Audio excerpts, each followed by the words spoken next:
Africa's image in the world is swamped with negativity.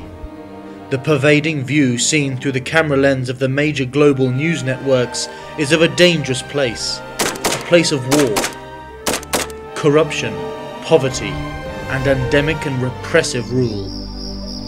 But there is another Africa where there is much to celebrate, an Africa that is the cradle of mankind, a continent filled with fascinating age-old culture, wonderful, warm, friendly people, leaders revered the world over, but above all, an abundance of the most magnificent wilderness in the world.